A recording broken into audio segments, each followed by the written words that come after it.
Hi, I now have the pleasure of chatting to Sups, one of the main singers from the critically acclaimed band Swami. Hiya, how are you? Hi, you alright?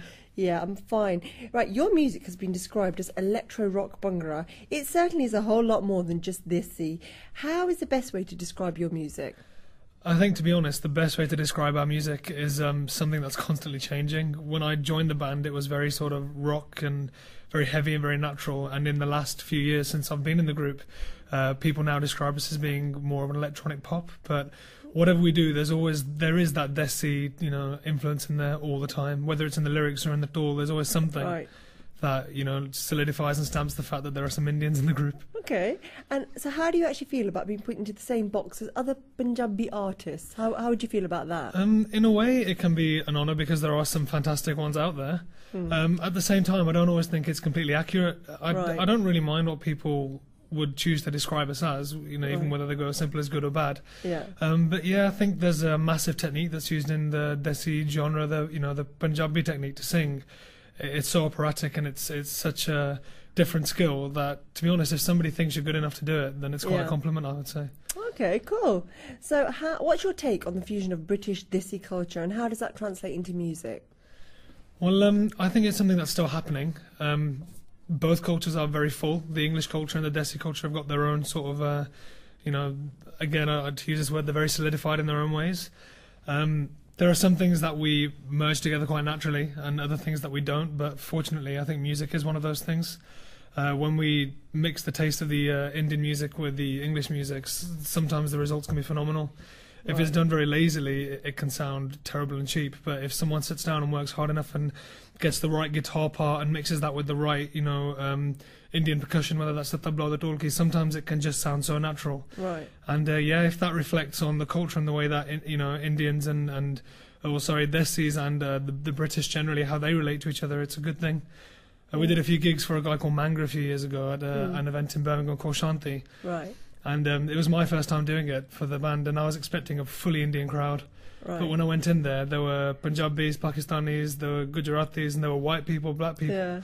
And all these people were just enjoying the music. So a mixed bag, really. Yeah, and that's the thing. It's like if that can be the culture, that people can coexist peacefully and just, find the commonalities between them, then obviously music is doing a good thing. Okay, so who do you think your music appeals to the most?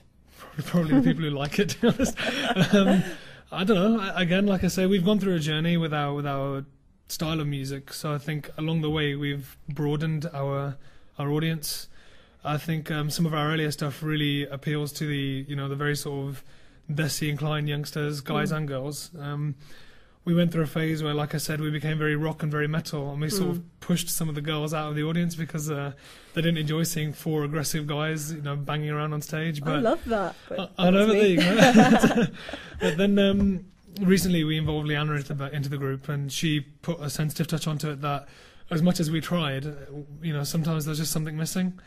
And I think now we've probably got a broader audience, but to be honest, it's really difficult to say who we appeal to because music is one of those things. It can appeal to people you really wouldn't expect it to. Okay, thanks. And the band's been around since 1999, I believe. And could you tell us when you joined? I joined in 2005. Right, okay. I was playing with a band in Birmingham, who I'm still with, called Killer Yogi. Okay. Completely unrelated. I actually play guitar in that group. Right. Instead of just singing. And I get to enjoy the best of both worlds, because Killer Yogi is a band that is virtually unknown, and it's only got some local sort of interest. Whereas, with Swami, it's more an international thing, so I get to enjoy both. Okay, so is it more Birmingham based then, or? Birmingham based in the sense that we all live here, but we have played gigs outside of Birmingham. Okay. But like I said, to go back to the story, I was in that band first, and we entered a competition that the best band gets to go on TV. Yeah. So I cut a demo with this group, and one of the guys who's in the studio happened to know Diamond, the guy from Swami, the DJ Swami. And apparently they'd gotten rid of a few singers in that band and they needed someone else. So he heard my voice and I had no idea who Swami were. And the next thing you know, I get a call from this guy who says, "Yeah, my name's Diamond." Yeah. And I was like, "Don't you mean Hero?" And he was like, "No, my name is Diamond." And I was like, "Okay." He goes, he's like, "I'm from the band Swami." I was like, "Right, that's cool." He's like, "Do you want to test? Come and test out?" And that's just sort of how it happened. I joined in 2005. I was 18 years old when I joined them. Yeah. But yeah, it was sort of just in the deep end. I joined the band and he said, "Can you sing in English?" I said, "Yeah." Yeah. He said, "Can you sing in Punjabi?" I said, "I've never tried, but I can try for you guys." Oh, you hadn't tried before Swami? No, the only Punjabi stuff I'd ever done before that was very soft devotional stuff Right. that I do for, you know, my own sort of community. Right. But never Bhangra, which was something else. And then he said, "Okay, cool, well, we like your voice. Do you fancy doing a gig next week?" And I was like, "Okay." In France. Wow. And I was like, "Okay." And he says, "For an hour." So I literally had the space of a week to learn an hour's set of Punjabi. And when in the week I called Diamond, I was like, "Mate, this is too much." Straight into the deep end. Yeah, I said, "I can't do this." And he was like, "Oh, no, Sups, you're an Aries, I'm an Aries, we can do it. You know, you can learn it on the plane." So on the airplane, I'm there, like, going through these vocals, and the whole band are asleep, and I'm just there trying to learn this set. But Bless. How did the gig actually go then? to be honest, that one gig made me realise that there wasn't anything else I wanted to do. I had to do music. It was hard. Yeah. It was very difficult. I'd done gigs before, but Yeah. I'd never had that freedom of doing a gig without a Right. guitar in my hand, of just having the microphone. And it was a whole new world. And to be honest, I think the fact that they put me in that situation, it really sort of made me able to tackle the further challenges that were to come. Right, so tell us a bit more about the band. How has it progressed over the years, Swami? From what you know. Well, as you mentioned, originally DJ Swami, it was Diamond and his brother Simon. They had a record label called Subdub. They produced for Apache Indian. Yeah. They made his first album for him, and from there on, I'm not too sure what the projects were, but I know that the two brothers went their own ways musically, but obviously the relationship between them is still absolutely fine. Right. Occasionally they still work together.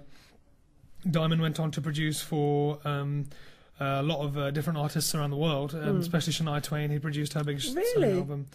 All this is stuff that I didn't know until after I joined the band. Wow, I did not know that. I'm like, oh. Yeah, and then one of their tracks, Mehbooba, got chosen to be in a Hollywood movie.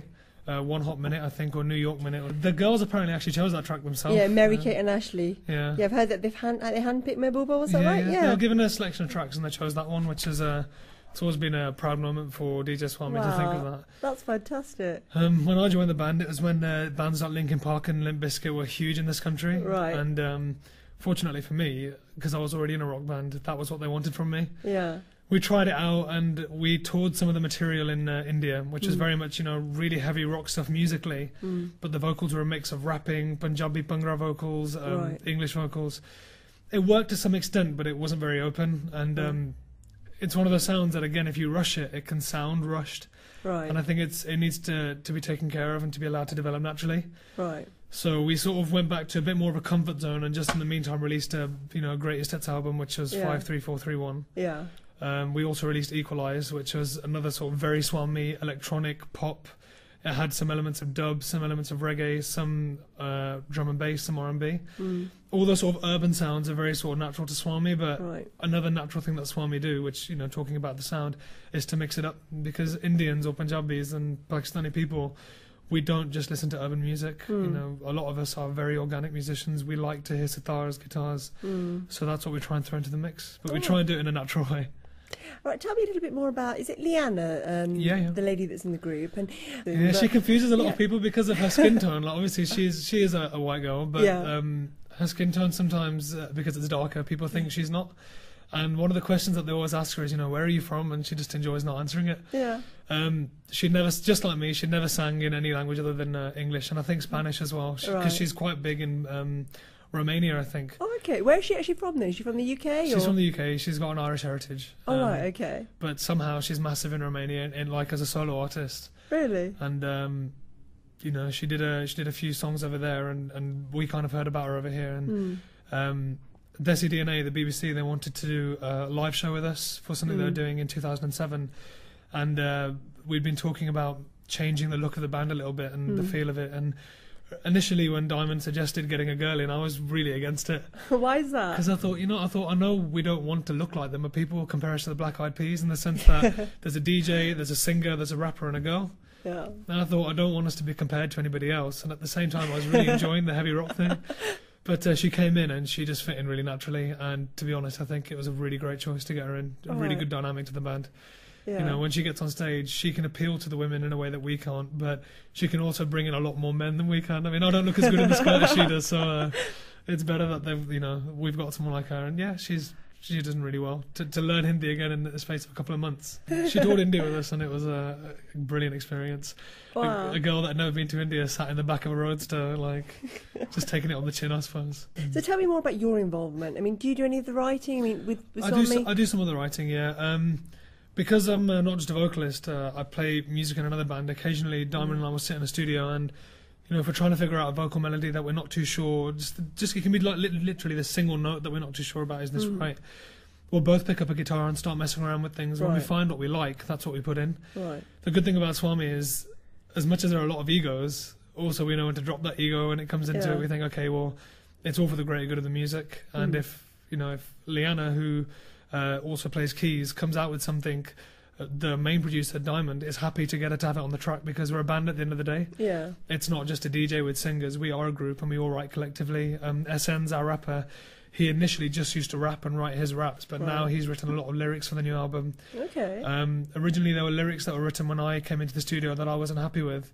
So after discussions, we changed those lyrics, we changed the melodies. Everything's really sort of subject to change, but to be honest, everyone in the band does everything. Everyone plays instruments, everyone sings, so we all do what we feel like. Sounds great. Is it one big happy family all the time, or maybe not? We're Indian, so occasionally there's drama here and there, but no, that's across the board, though, isn't it? To be honest, the studio is a fantastic experience. When we're in there, it's easy. Yeah. It's when you go on the road that you have to stay with people for 2 or 3 weeks, and sometimes you just need your space. That can be difficult. So can you tell me a bit more about Swami's major achievements? I mean, because you mentioned earlier on how Mehbooba was handpicked by Mary-Kate and Ashley Olsen for their movie, New York Minute. I mean, I've heard something about Desi Rock as well. Yeah, Desi Rock has managed to make it to a few different countries for a few different reasons. It appeared on one of the FIFA games for the Xbox and PlayStation. Yeah. We actually surprisingly gained a following from that, because there were people who had bought the game who had never heard of us, and we started getting messages from them on our message boards. Oh, we heard your band song in this game and we really like it, and we didn't realise the power of gaming at that point. So I think we're trying to get some more of those done. Yeah. Desi Rock it's been in a, I think the remix was in an English film by the guys that made Shameless. Yeah. They made a movie called Mischief Nights or Mischief Night. That song made it into that. Right. Yeah, we've been quite lucky. We've been around a bit musically with that track. That's also the one song that if we play to a new audience who don't know any of our stuff, once that song starts, suddenly people know it. Yeah. So for the first hour, they were like, oh, I don't know who these guys are, and I don't know if I like them. We've got a safety net of Desi Rock that when we play that track at the end, people know who we are. So tell me a bit more about your international recognition and so forth. We are sort of known in India. Right, okay. In India, the main languages we want to obviously is English and Hindi. Right. So we played at a club in Delhi, not last year, the year before, called Elevate, which was fantastic, but they wanted us to sing in Hindi. Yeah. And when majority of the vocals are in Punjabi, it was difficult to keep the audience. Oh, okay. So luckily, because the rest of the show was entertaining enough, we managed to keep them hooked. But a lot of the feedback we had was either go all English or introduce some Hindi. So we've introduced a lot of English for our new album. Right. We've introduced some Hindi, and we can't abandon the Punjabi because it's part and parcel of what we are. But naturally, the sort of dynamic of it has changed a little bit. Right. As I said, strangely, I feel more like a singer in a band when I go abroad than I do in the UK. Really? Why is that? I think because you don't realise that here I can follow how big we're becoming because it's on my doorstep. Yeah. Whereas in Canada, I'm not there every day. I don't know what people are saying about us. And if we went there a few years ago and people were starting to know who we were. We went there last year and people were staying outside our hotel room, and it was just weird. Fantastic. It was a really good thing, and it was a really strange thing at the same time, because it was like we had I think it was last year or the year before, we had a CD signing to do. And I was actually saying to the guys in the band, I was like, do we really need to go? Does anybody know us? And Diamond was like, Sups, look outside your window. And I looked outside the window of the hotel, and there were fans lined up outside our hotel. And I was like, no, but they can't be for us. And he was like, okay, if you don't believe it, don't believe it. But as we were getting into the car to go to the CD signing, and these girls were screaming, and they were saying the names of the band, they wanted us to sign their trainers, their arms. It's like you think, wow, do people actually know us? Do they know who we are? And how does that feel for you personally, though, being fairly young and all the rest of it? Very rock and roll-ish, or? Yeah, to be honest, it does and it doesn't. It's like, when it happens, it's a really nice experience. Yeah. But I think I'm lucky that I haven't, or somehow it hasn't got into my head yet where I think I'm this big star, because I know for a fact that I'm not. For as many people as there are that know me, there are hundreds who don't. And at the end of the day, I don't do music for recognition. Yeah. I do it because, today I was listening to the radio on the way here, And they still play artists who passed away years ago. They still celebrate artists who left years ago. And the point is, those artists are remembered not because of who they were, but because of what they left us with, you know, what they gave to us, like Nasruddin. People still listen to him and talk about him as if he was still here. And, you know, none of us are ever going to be on that level. But if when we stop doing this music, or for whatever reason we're not here anymore, if people are still enjoying our contribution to the music, then we've done what was right. And it is nice when people know who you are. It is nice when, I mean, some of it freaks you out. When you get off stage and you wipe your towel, and there are people with backstage passes who ask you for that towel, at that point you get a bit worried that, okay, these people need these people need a bit of help. But, you know, I'd rather that than people turn around and say, you know,